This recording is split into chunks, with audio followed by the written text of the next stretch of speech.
Hello, I'm Paul Beckwith, and I'm doing an experiment for this video. I'm filming it very early in the morning, and I'm certainly not a morning person. So if I seem a little bit like Joe Biden, that's the reason why.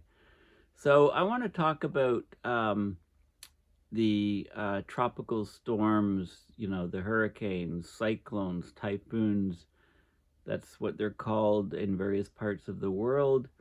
And, this is on people's minds right now for many people anyway, because of Hurricane Beryl, which is barreling down towards Texas as I speak, as I'm filming this video.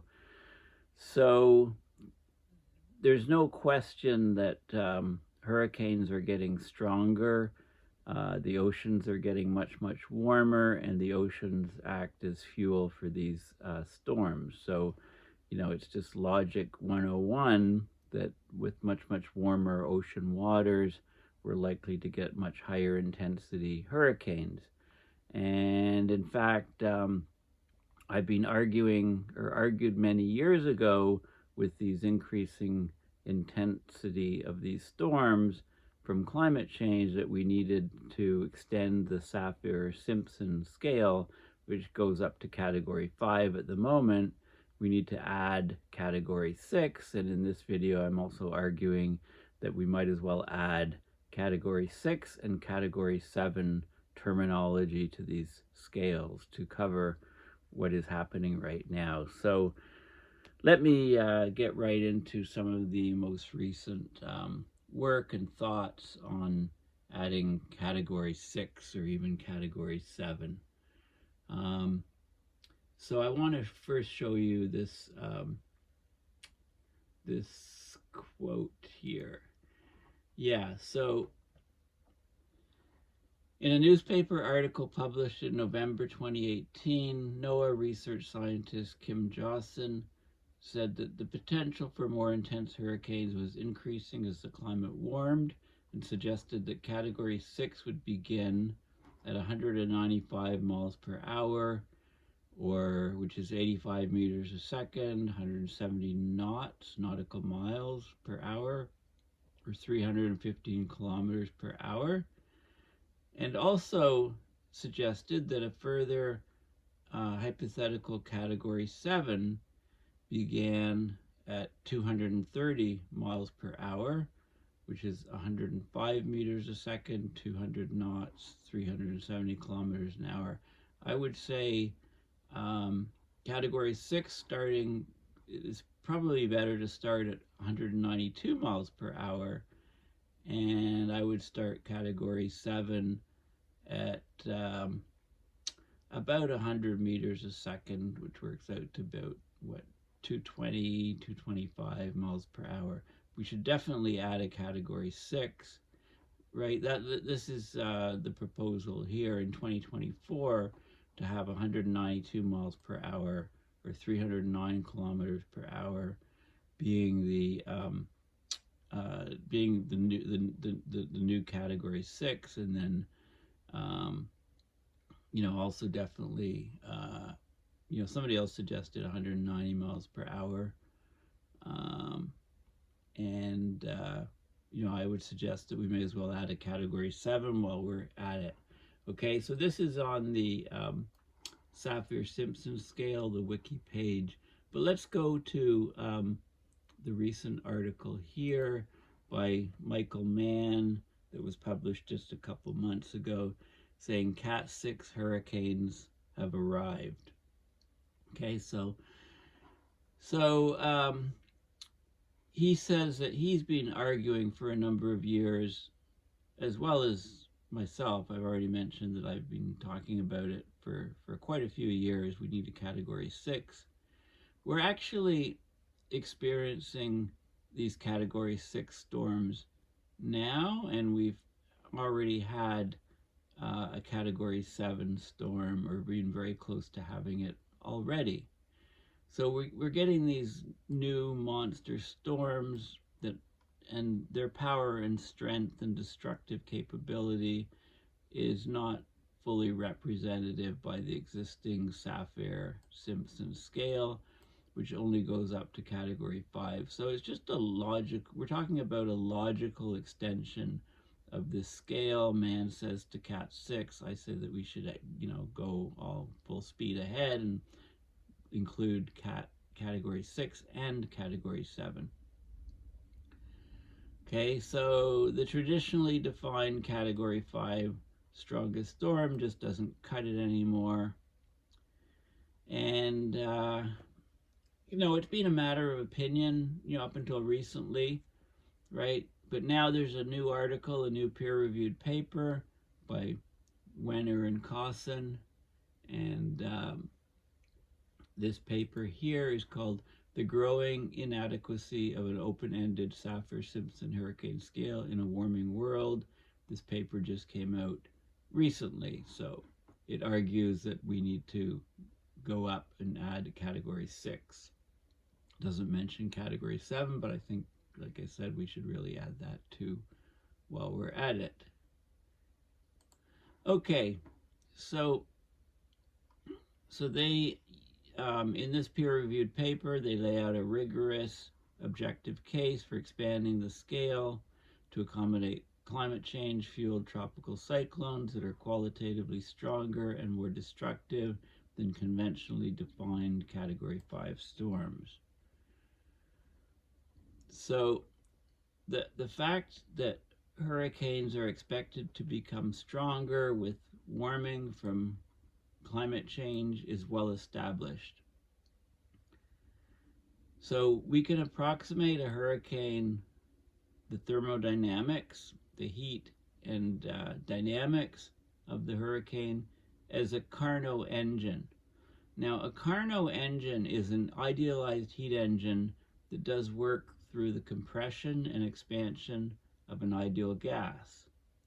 So, like the Carnot engine, the thermodynamics governing a hurricane can be viewed as involving heat exchange between two thermal reservoirs. You've got a high temperature reservoir, which is the surface of the ocean. Okay, you've got a low temperature reservoir, which is the upper atmosphere. And you get heat exchange between these two through the hurricane mechanism. So we've got, as the wind starts circulating at a large radius from a center, you get a concentration. We're talking at the surface of the ocean at the highest temperature, at the temperatures 27.5 degrees Celsius and higher. Then you get high heat from the ocean and evaporation, and the bands start spiraling inwards to a core around an eye. So you get this isotropic compression, if you like. Then you can see the clouds of the hurricane. You get the eye formed. Then because the air is converging into the core of the hurricane, the eye from all directions, it gets compressed, and it has nowhere to go but upwards. So you get strong convective uplift of these clouds right up to basically to the tropopause, to the border between the troposphere and the stratosphere, where the temperature is minus 73 degrees Celsius or 200 Kelvin. The surface is about 300 Kelvin. 27, you need to add 273.15 to convert from Celsius to Kelvin. Okay, so you get this going on, and then you get a drop here, and then it comes back down. The air gets compressed outside the hurricane system to the surface, and you get this Carnot cycle. Okay, so you need the high temperature reservoir, which is the warm tropical ocean surface. You need the low temperature reservoir, which is a cold tropopause, right, the boundary between the relatively unstable troposphere within turbulent atmospheric motions and the relatively stable stratosphere, which lies about 14 to 16 kilometers above the surface. That's at the equator, right? That drops to about 7 kilometers at the poles. So this tropopause serves as a cap on the vertical tropospheric motions. And so there's basically two isothermal, which are constant temperature transitions, and two adiabatic or isentropic segments, which is where the entropy doesn't change. So the inward spiraling and expansion of the horizontal surface winds from A to B occurs at the surface of the ocean, right? Tropical surface oceans, temperatures about 300 Kelvin, slightly higher. So heat's transferred from the ocean to the atmosphere as moisture evaporates at the ocean surface, right? And you get surface convergence. The winds are all moving towards the center, so you get upward vertical convective motion. In the eye wall, the air rises, expands, and cools roughly adiabatically from B to C in that stage. Okay, technically the motion is pseudo-adiabatic because you do get heat added to the air through the latent heat released when the cooling water vapor, right? Water vapor is in the air, it's rising, it condenses into droplets and releases its energy to fuel the storm. As the winds spiral out at the tropopause, right, from C to D, they undergo nearly isothermal, which is again constant temperature compression. The air loses the heat gained through rising, radiates out the heat to space, and then it undergoes adiabatic compression as it sinks to the surface in D to A, completing the cycle. So it's like a Carnot heat engine. Now, where does that energy go? Well, conservation of energy requires that the heat transferred from the ocean surface to the atmosphere through evaporation. It must balance the frictional dissipation of the kinetic energy associated with the surface winds acting on the ocean surface. Okay, so you get this tremendous release of kinetic energy in the hurricane, which does all of the damage to human infrastructure and etc. Now, basically the relationships are that the squared magnitude of the peak theoretical maximum surface wind V is known as the potential intensity of the storm, or the PI, and it depends on the temperature difference Ts minus T0, T surface minus T at the top of the tropopause, and the velocity squared of the hurricane winds are proportional to the difference of temperatures, Ts minus T0. Now we know that the power dissipated by these storms, PD, depends on V cubed, the cube of the velocity. So if you from this V squared is Ts minus T0, V would be the square root of Ts minus T0, or Ts minus T0 to the power of 1/2. And if you cube that, you get 3/2. Okay, so this is the relationship for power dissipation.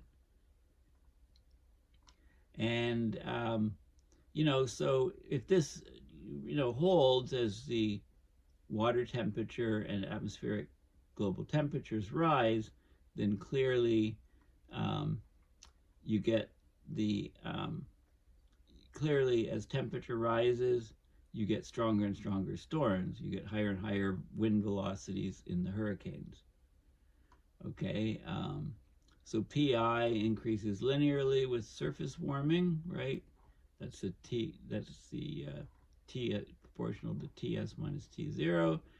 The PD, power dissipation, increases faster than linearly as the cube, it depends on the temperature difference to the 3/2 power. Okay, so there's other factors that come into place, like vertical wind shear. The winds are changing, varying in magnitude or direction with height. That can interfere with the development of tropical cyclones. It can prevent it from forming or from reaching its maximum possible strength. Like it can basically quench the hurricane, spread the winds around so they're not organized and focused, and then the hurricane strength can't build up. Okay, so what can we find out what can, using the Carnot heat engine model, what can we find out about these storms, and what do we know from empirical studies on these storms? So observations, studies on the observations. Well, they show that as we warm the oceans, we get stronger and stronger storm intensities. So roughly a 12% increase in the wind speed of the storm is observed. This is an observation, a measurement per degree Celsius of warming, when we roughly had that warming of the tropical oceans over the past century.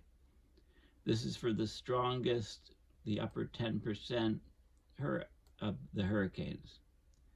Now, the PD, the power dissipation of the hurricane, since it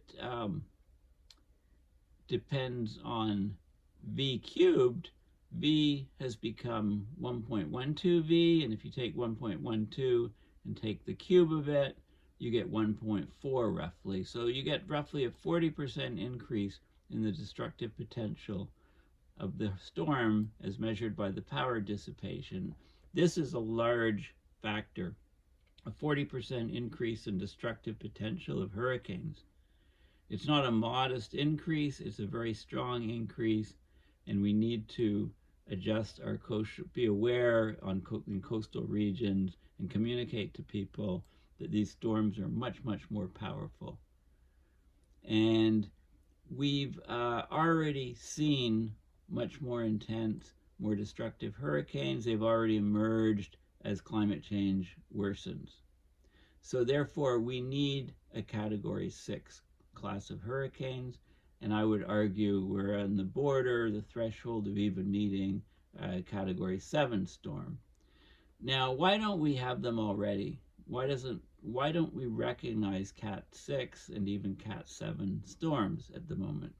So that's a good question, and there's a historical basis for that. So Robert Simpson, the co-inventor of the hurricane scale, going to Category 5, he argued there's no reason to define a higher category than 5 because the damage that can be done saturates at that level. When you get into winds in excess of 155 miles per hour, or about 249 kilometers per hour, you have enough damage. If the extreme wind sustains itself for as much as 6 seconds on a building, it's going to cause rupturing damages that are serious no matter how well the building is engineered. So this argument, may have been valid at one point, but we're making much more resilient infrastructures thanks to technological process, new materials for buildings, new designs. So we're actually, in southern Florida, we're actually building buildings that can withstand Category 5 winds, defined by sustained winds exceeding 70 meters per second. Okay, so if you just do a simple extrapolation of the Saffir-Simpson scale, the argument in the peer-reviewed paper recently is that a storm with sustained winds exceeding 86 meters per second or 192 miles per hour has actually substantially greater destructive power than a conventionally defined Category 5 storm. So we need to define a whole new category, Category 6, and we're actually getting storms that are far exceeding the Category 5 levels. So, having a linear extension of the Saffir-Simpson scale means we should also add Category 7, I argue. Okay, so a storm with sustained winds exceeding 86 meters per second or 192 miles per hour has substantially greater destructive potential than a conventionally defined Category 5 storm. So we should define a whole new category, Category 6. A CAT6 hurricane, in fact, is hardly just a hypothetical or theoretical construct. So the authors of this paper, they note there's been 5 storms, all of which have occurred during the past decade, that would already have passed that Category 6 threshold. That includes the Pacific Eastern Pacific Hurricane Patricia had 216 mile per hour peak winds, made landfall in Mexico in October 2015. There were 4 typhoons in the Pacific: Surigay, 96 miles per hour, Goni, 196 miles per hour, Moranti, 195 miles per hour, and Haiyan, 195 miles per hour. Okay, so we've already had at least 5 Category 6 storms. We need to call them as such, Category 6. There's been a significant trend towards more frequent occurrence of Category 6, supporting environmental conditions during the past 4 decades, 1979 to 2019, with a near tripling during the latter half of the interval relative to the first half. Okay, so you can put it in climate models, you can do what you want, but the fact is the Saffir-Simpson scale doesn't really account for these massive storms that we're seeing now, so we need to extend the scale. Now, one important factor is that the scale only refers to wind speeds, and most of the damages from hurricanes are not from wind speed. In fact, the majority of hurricane-related fatalities is due to storm surge. About half of the deaths from hurricanes is from storm surge, and 27% is from flooding, inland flooding, from just torrential rains flooding out regions. And there's no bounds to that. Precipitation rates and flooding damage and danger increase exponentially with rising temperatures. That's fact. Okay, so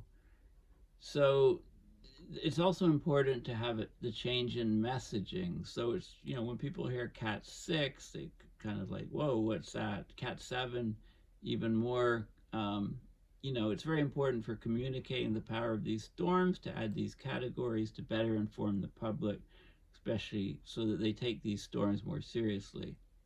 So adding a 6th category to the Saffir-Simpson hurricane scale would not solve that issue, but it could raise awareness about the perils of the increased risk of major tropical storms due to global warming. Okay, so although some members of the tropical storm community are resisting adding this Category 6, they even call into question whether or not climate change is impacting storm-related risks. Some are insisting that trends in hurricane activity are due to an upturn of a multi-decadal natural climate cycle rather than human-caused warming, but of course there's no evidence for that. So we need to get real.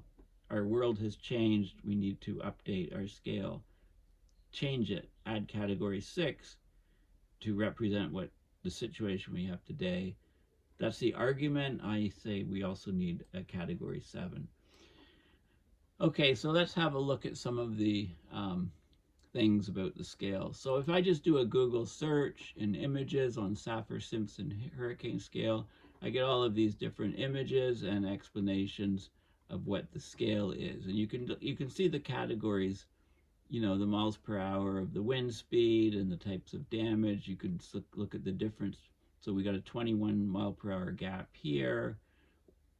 We've got a 14 mile per hour gap here, an 18 mile per hour gap here, a 26 mile per hour gap here, right? So if you can just, you can make an argument. So the argument is that, 192 miles per hour, even that would be a large gap. That would be 35 miles per hour gap. That would be the largest gap. So you could even argue that, you could bring in Category 6 that rather than have an open-ended scale here in the top category, 192, even 192 is really high. It's higher than the linearity of the rest of the scale. So, you could argue maybe it should be 185 or so on. And then maybe at 210 you should bring in a Category 7. Anyway, we need to do something with the scale to update it to reflect today's warmer climate. This is the National Hurricane Center and the Central Pacific Hurricane Center, the NOAA site. and it talks about the Saffir-Simpson scale, and with the types of damage and the wind speeds, basically.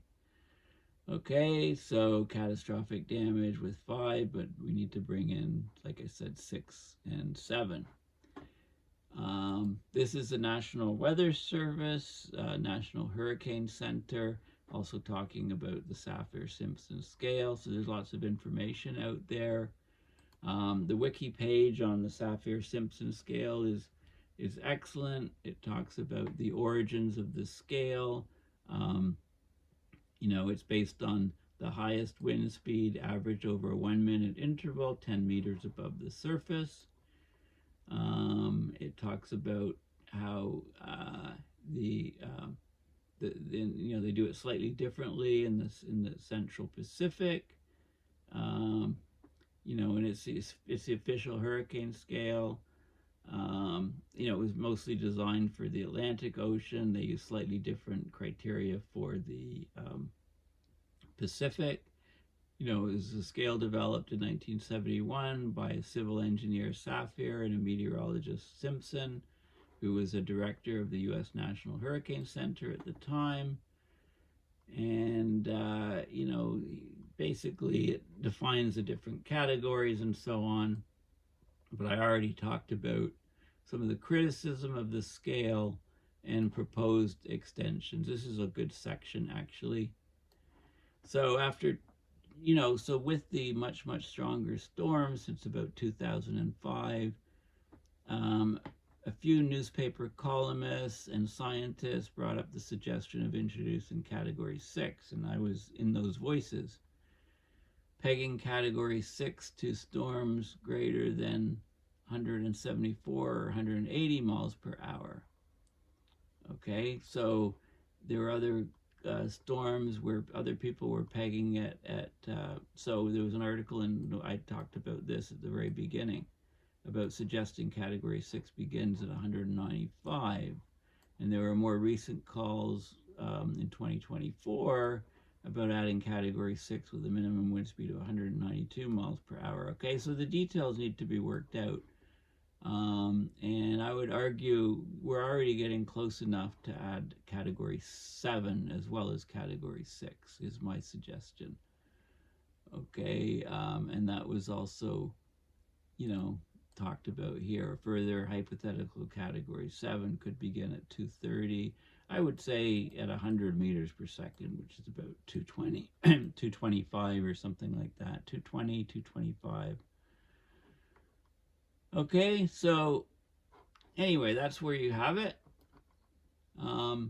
There's, I mentioned engineering buildings to withstand stronger and stronger hurricanes, so tropical cyclone engineering, using wind tunnels, using civil engineering, structural engineering, new materials, etc., to try to build buildings that are even stronger and can withstand Category 5. So there's a lot of work being done on that. This is a link to all of the hurricane events, analysis, response, and mitigation. So there's a lot of different peer-reviewed papers on all of these different hurricane topics and building topics. How do we build stronger buildings? How do we model the hurricanes? What do we do to make levees last, withstand hurricanes, buildings, infrastructure, coastal structures? What are the forces from hurricanes? How do they affect sand dunes on coasts, etc.? So this is all good links on mitigation. You can just Google hurricane events, analysis, response, and mitigation. By an engineering group, the ASCE. Okay, to find out more about Carnot engines, just Google Carnot heat engines, and it shows the diagrams and so on, and explains these theoretical heat engines, which is what basically we use to model hurricanes. There's a whole wiki page on the Carnot heat engine. And finally, I want to talk a little bit about the peer-reviewed paper the growing inadequacy of an open-ended Saffir-Simpson hurricane scale in a warming world. So global warming increases the available sensible, the temperature, and also the stored energy, mostly in moisture and water vapor, latent heat energy. Those things are increasing from climate change / global warming, so that increases the thermodynamic potential wind intensity of the tropical cyclones. So we've had a shift in the mean tropical cyclone intensity, and that manifests itself most clearly at the largest intensities, the strongest storms. So they talk about the Saffir-Simpson scale, which categorizes damage based on wind intensity of tropical cyclones. It was introduced in the early 70s. It is the most commonly used metric for public communication of the level of wind hazard that a tropical cyclone poses. But it's open-ended and doesn't extend beyond Category 5. So this paper makes a strong argument that we need a Category 6, and it talks about the frequency of the tropical cyclones in the past and what's projected. And we're already in a world where we have these Category 6s. So we need the tropical cyclone community to up their game and actually get with the times and add a Category 6, and I'm arguing also a Category 7.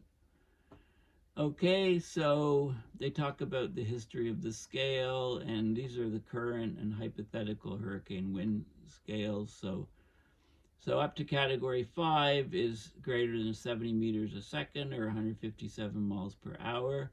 And if you take an extrapolation of the scale, they propose that 70 to 86 meters per second should be Category 5, the new Category 5, which is up to 192 miles per hour. And then above 86 meters per second or 192 miles per hour, we need to call it Category 6. And I would say, let's not make the same mistake. Let's not go to open-ended here.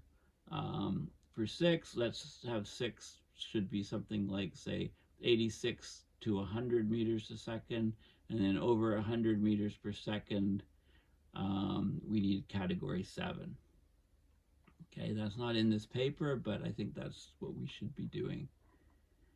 Okay, we've actually had, recent storms that,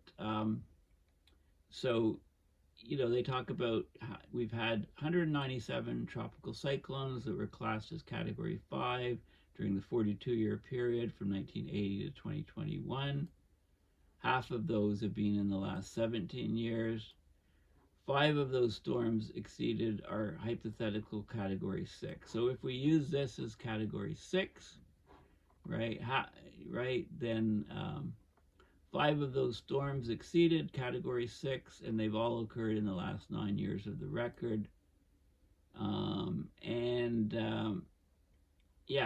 Okay, so we're already in a world with these things in existence, and I think, one of the storms would have been pushing into Category 7 if we had that scale too. So I think we need to add it, because we're going to, why add 6 now and then wait a decade or two and add 7? Just do it all at once, okay? Because we're heading to much, much stronger storms.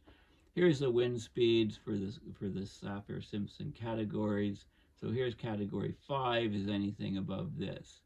And, if you look at the gap between the delta between the different categories, it's almost linear. So we could easily extrapolate to Category 6 here. We'd have at least 5 storms occurring within, that would be in the new Category 6. And in fact, we had Hurricane Patricia up here, approaching, getting very close to Category 7. So we need to introduce Category 6 and Category 7. Okay, and this shows regions of the world where we're getting some of these, some of these storms would be occurring. These are frequencies of occurrence for Category 6 storms, and I argue Category 7 also. And this is a curve showing the probability of exceedance for the different categories based on the speed here.